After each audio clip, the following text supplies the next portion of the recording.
Tiger grouper.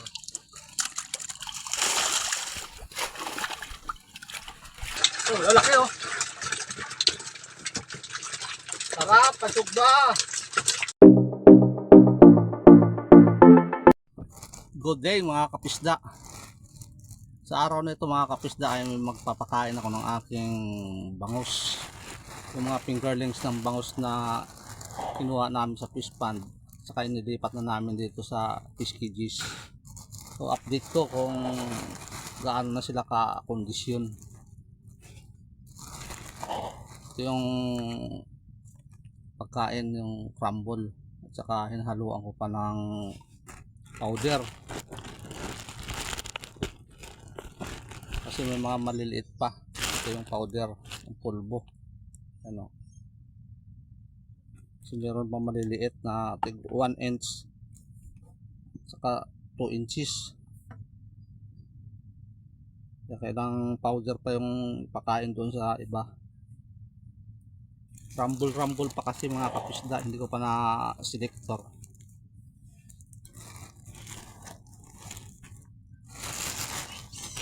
Kaya inihanda ko na yung pagkain nila. Makakainin ko ngayong umaga.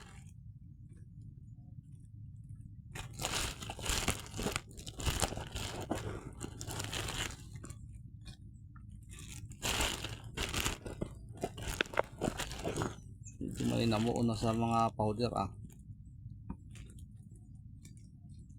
So, ito yung pagkain nila, yung pulbo. Saka hinahaluan ko ng crumble. Ayan. Ito yung crumble oh. Medyo malalaking particles na. Ito.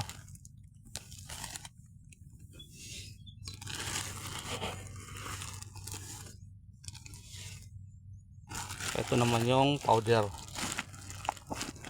Dalawang klase. Pinaghalo-halo ko.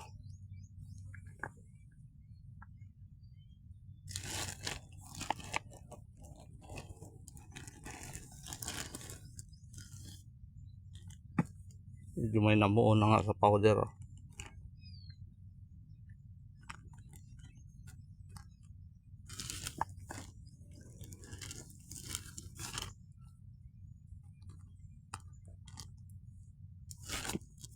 Okay na. Nababa na tayo mga kapisda. Patayin muna natin yung cellphone kasi pataas yung hagdan. Saka may bit-bit pa tayo.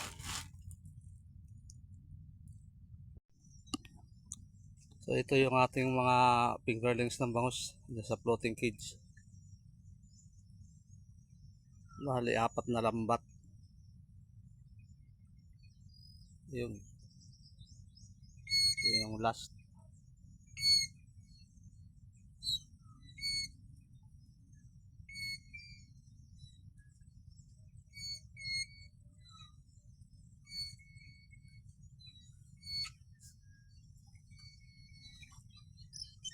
So umaga pa lang ngayon dito mga kapisda.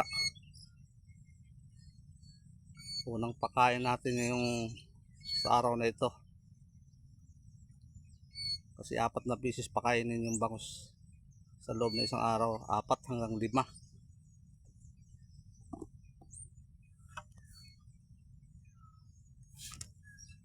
Hirap yung may bit-bit. Saka nagbibideo pa. Patayin natin ulit ang cellphone. Baka mahulog yung pagkain ng ating bangus. Ito yung ating fingerlings ng bangus mga kapisda. Hindi masyadong makita dahil sa may nakatakip na lambat. Marami kasing ibon dito mga kapisda. Pagdating ng hapon, pagdilim, may mga ibon na makain ng fingerlings ng bangus kaya tinakpan ko. Kaya lahat ng kahon na ito mga kapisda ay may takip na lambat. Try na natin pakainin.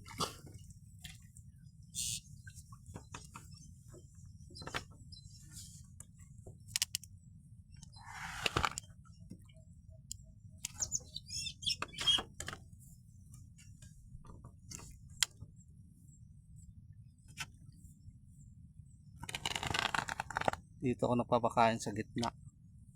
Dahil yung powder, pag mahangin, lumilipat.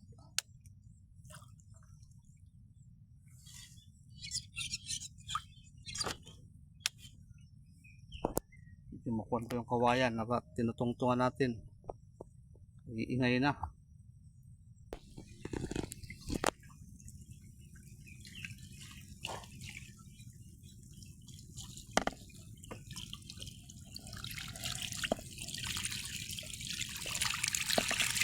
Punong-puno ng fingerlings ang kahon na ito, mga kapisda. Yun, oh.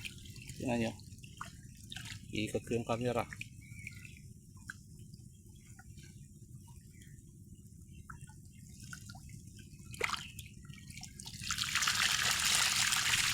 Ang dami. Punong-puno ito yung kahon na to. Mga 20,000 kasi laman ito.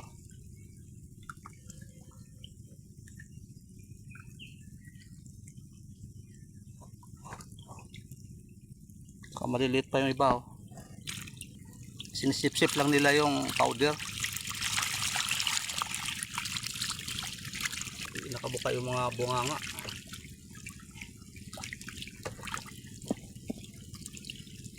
Ayan, oh. Masyadong makita dahil may takot na lambat.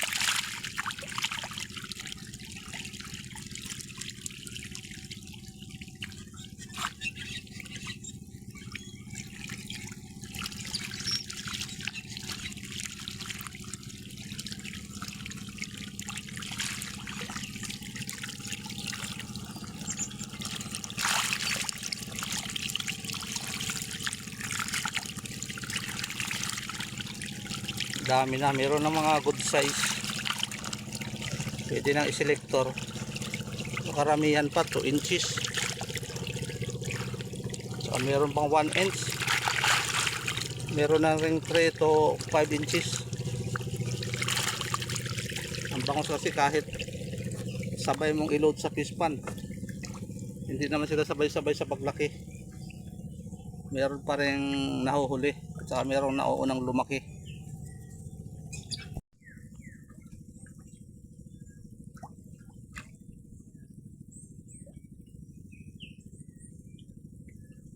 Ayan mga kapisda, nakikita nyo. Dami niyan. Mainit na mga kapisda. Mainit yung umaga. Ibang klase ang panahon ngayon. Masakit yung init sa umaga. Hindi katulad noon na kahit alas 10 okay lang. Ngayon alas 7 pa lang, grabe ng init. Halos tatago sa buto. Talagang nag-iba na yung panahon ngayon dahil sa climate change. So yun lang mga kapisda yung ginawa kong video na to, yung i-update ko yung aking fingerlings ng bangos. So sa susunod na mga video, abangan nyo na lang kung magsiselektor na kami at saka mag-deliver na kami sa aming mga kliyente. So yun lang mga kapisda. Sana huwag kayong magsawang manood ng mga ina-upload namin video at huwag nyo rin kalimutang mag-likes, mag-comments at mag-subscribe na rin sa aming channel.